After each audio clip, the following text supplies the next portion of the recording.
তো ওই সকল ব্যক্তিদের মতো, ওই ব্যক্তির মতো যে দান করে রিয়া, লৌকিকতার জন্য, মানুষকে দেখানোর জন্য, লৌকিকতার জন্য দান করার উপমাটা আল্লাহ তাআলা দিয়েছেন। ফামাসালুহু কামাসালি সফওয়ানিন আলাইহি তুরাব। আর দৃষ্টান্ত হলো একটা স্বচ্ছ মসৃণ পাথরের মতো, যে পাথরের একটা জায়গাতে মাটি লেগে আছে, সেখানে বৃষ্টি হয়ে গেল, পাথর থেকে মাটিটা ধুয়ে মুছে পরিষ্কার হয়ে গেল। যেমন পাথরে মাটি থাকলো না, ঠিক তেমনি এই যে যে ব্যক্তি লৌকিকতার জন্য দান করে, লৌকিকতার জন্য মানুষকে খয়রাত করে, এই ব্যক্তিরও সওয়াব বলতে কিছু থাকলো না। লৌকিকতার কারণে মানুষকে আকৃষ্ট করার অপরাধে তার সমস্ত পাপগুলো, কি বলে, সমস্ত নেকিগুলো মুছে গেল। ফলে কিয়ামতের দিন কিছু পাবে না। বলছিলাম যে রিয়া যেটা যদি বিশ্বাসের সাথে সম্পৃক্ত থাকে, এর মাধ্যমে শিরকের জন্ম হয়, এর মাধ্যমে কুফরির জন্ম হয়, এবং এর মাধ্যমে বড় মুনাফিকের জন্ম হয়। বড় মুনাফিকই এমন একটা জঘন্যতম ব্যক্তি যে মুহাম্মদ রাসূলুল্লাহ সাল্লাল্লাহু আলাইহি ওয়াসাল্লাম এক যুদ্ধ থেকে প্রত্যাবর্তন করে মদিনার কাছাকাছি এসে ঘেটেছেন।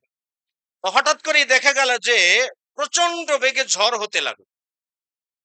সাহাবায়ে কিরামগণ কারণ জিজ্ঞেস করলেন যে ইয়া রাসূলুল্লাহ, এরকম প্রচন্ড বেগে ঝড় হচ্ছে কেন? তখন রাসূল সাল্লাল্লাহু আলাইহি ওয়াসাল্লাম বললেন যে হয়তোবা মদিনাতে কোনো বড় মুনাফিকের কেউ একজন মারা গেছে, যার জন্য এই অবস্থা। অর্থাৎ মুনাফিকের শাস্তি স্বরূপ, এর প্রভাব স্বরূপ যে মুনাফিক, মুনাফিক ইসলামের জন্য কতটা ক্ষতিকর। যেমন ঝড় উঠে, যেমন আপনার কি বলে উটগুলোকে যেমন মরুভূমির নিচে চাপা দেওয়ার অবস্থা হয়েছিল, ঠিক সেরকমই মুনাফিকের কারণে যুগে যুগে দেখবেন আব্দুল্লাহ বিন উবাই উহুদ যুদ্ধে বদমাইশি করার কারণে উহুদ যুদ্ধে পরাজয়ের কি একটা কারণ ছিল।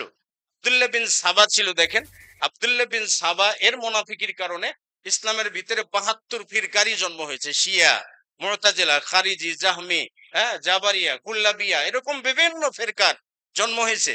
সেই ফেরকাগুলোর থেকে আমাদের ভিতরে কি মুহাম্মদ রাসূলুল্লাহ সাল্লাল্লাহু আলাইহি ওয়াসাল্লাম মরেন নাই, তিনি জীবিত, তিনি নূর, তিনি কবরে জীবিত, হাত বের করে দেন।